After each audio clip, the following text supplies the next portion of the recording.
तो आपला पीके स्टुडिओला सबस्क्राईब करायला लगी और नान चुकायचे घंटी बरोबर इथे उले टुकले दबाव और पूरा आनंद लो.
घर को दी जात होए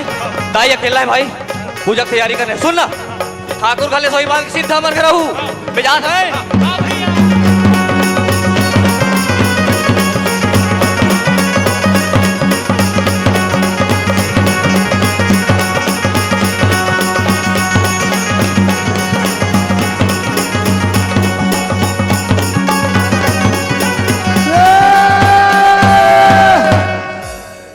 जैसन के तन